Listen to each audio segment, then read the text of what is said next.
കേരള കള്ള് വ്യവസായി തൊഴിലാളി ക്ഷേമനിധി ബോർഡിൽ അംഗങ്ങളായവരുടെ മക്കളിൽ SSLC പരീക്ഷയിൽ ഉന്നത വിജയം നേടിയവർക്ക് ആദരം. തൊടുപുഴ മർച്ചന്റ് ട്രസ്റ്റ് ഹാളിൽ നടക്കുന്ന പരിപാടി മന്ത്രി റോഷി അഗസ്റ്റിൻ ഉദ്ഘാടനം ചെയ്യും. 2023 വർഷത്തെ SSLC പരീക്ഷയിൽ സംസ്ഥാന തലത്തിൽ 1, 2, 3 സ്ഥാനം നേടിയവരെയാണ് ആദരിക്കുന്നത്. തൊഴിലാളികളുടെ കുട്ടികൾക്കും പാരിതോഷിക വിതരണം എല്ലാ വർഷവും നടത്താറുണ്ട്. അതിന്റെ ഭാഗമായിട്ട് ഈ വരുന്ന 13-ാം തീയതി തൊടുപുഴയിൽ വെച്ച് സംസ്ഥാന കുട്ടികൾക്കുള്ള സ്കോളർഷിപ്പ് വിതരണവും നടത്തുന്നു.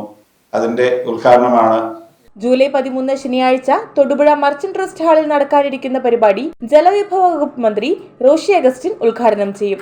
കേരള കള്ള് വ്യവസായി തൊഴിലാളി ക്ഷേമനിധി ബോർഡ് ചെയർമാൻ NV ചന്ദ്രബാബു പരിപാടിയിൽ അധ്യക്ഷനാവും. വിദ്യാർത്ഥികൾക്കുള്ള സ്വർണ്ണ മെഡലും ക്യാഷ് അവാർഡും വിതരണം ചെയ്യും. ഇതിന്റെ ഉദ്ഘാടനം സംസ്ഥാന ജലവകുപ്പ് മന്ത്രി ശ്രീ റോഷി അഗസ്റ്റിനാണ് നിർവഹിക്കുന്നത്. അതുപോലെ തന്നെ ബോർഡിന്റെ ചെയർമാൻ NV ചന്ദ്രബാബു ആണ് പ്രസ്തുത യോഗത്തിൽ അധ്യക്ഷത വഹിക്കുന്നത്.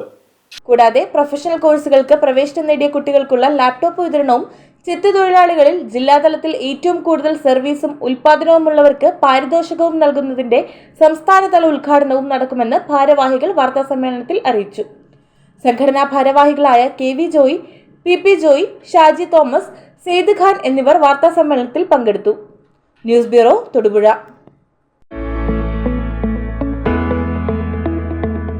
നിങ്ങളുടെ സ്വപ്നം വിദേശ ജോലി, വിദേശ പഠനം എന്നിവയാണോ? എങ്കിൽ ഞങ്ങളുണ്ട് നിങ്ങൾക്കൊപ്പം. ഭാഷാ പഠന രംഗത്ത് വർഷങ്ങളുടെ കൈമുദ്രയുള്ള റോയൽ ബ്രിട്ടീഷ് അക്കാദമി നിങ്ങളിലേക്ക്. IELTS, OET, ജർമ്മൻ, CBT എന്നിവയുടെ regular evening online batches royal British അക്കാദമിയിൽ നിങ്ങൾക്കായി ഒരുക്കിയിരിക്കുന്നു. Royal British academy, Muvattupuzha, Kothamangalam.